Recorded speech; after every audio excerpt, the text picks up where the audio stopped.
My name is Ricardo Henry, and as you know, I'm your personal ministry servant. I had the privilege for the past hour and a half to be a part of our media team's training, and the information that we received were invaluable. We had the privilege of having Mr. Corey Bullard to come in. He has well over 20 years of production and media experience. And what's important, if I could say this, starting this brief interview off, is that he actually grew up in this church. He's a son of Ephesus, and I can reflect back when he was 13 or 14 or 15, you actually had the keys to the sound room. So this is a complete full circle coming back to volunteer. We know that you work at the VA in production. Can you give us a little bit about your background so that the viewers will kind of know where you're coming from? So just first of all, I'm very happy to be here. I'm glad you guys allowed me to come in and share my experience with you guys. So I initially started in media while I was serving in the Air Force. I was a combat photographer, and so I got a lot of experience there. Once I left the Air Force, I came out, went to school, and then started to teach at the Palm Beach County School District in film and television. And I did that for about 10 years. And then I switched over to the federal side and started working in the communications team for the Department of Veterans Affairs. And I've been doing that for about another 10, 12 years. And on the side, I've also done a lot of independent work and other production. Okay, great.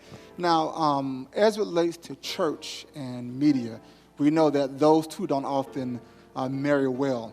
Can you kind of give us a backdrop, if you will, how important media is, especially in the age of COVID-19, in terms of church effectiveness?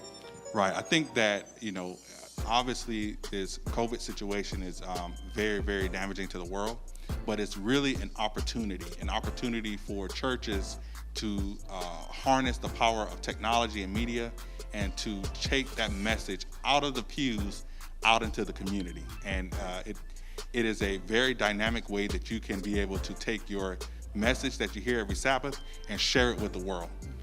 We went from essentially preaching to 400 or 500 people to possibly endless amounts of people. That's right. And so you now have that possibility.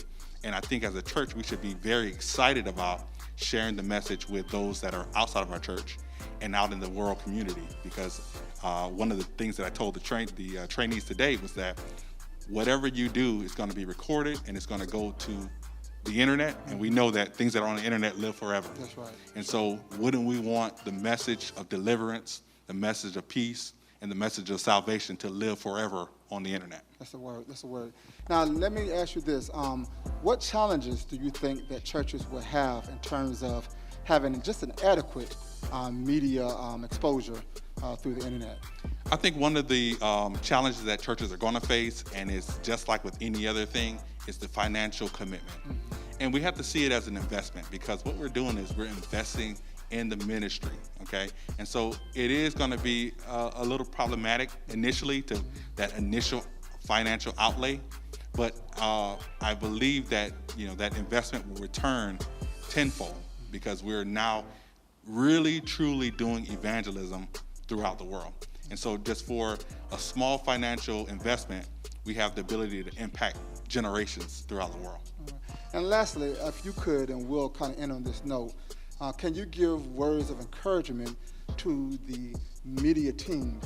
They come out every Wednesday, every Friday, every Sabbath, not this team, but teams around the conference. And they're behind the scenes. You never see them. And one of the things I would always say with the media team, when things go right, no one thinks about you. But as soon as something goes wrong, everybody's looking behind the camera. So can you give some words of encouragement to our media team in terms of just keeping them focused on moving forward? Right, definitely. I know from working in the media world for so long, it is often a thankless job. You put a lot of time in behind the scenes just to make things go right. And I would definitely encourage these young people here that are working with this media team is to stay focused, stay motivated, realizing that you're having a very tangible impact on the community and the world around you through this media experience. And I would also say for our church members to encourage the young people that are working with the media, because sometimes we're learning and things may not go as we planned for them to do, but be patient and encourage them, because they're doing a very difficult job, but they're taking it very seriously, and I can see from the commitment of these young people that they're very dedicated and motivated in what they're doing. So I would definitely encourage the church members to encourage our young people, and then to see that this is an opportunity for them to really get their feet wet in evangelism.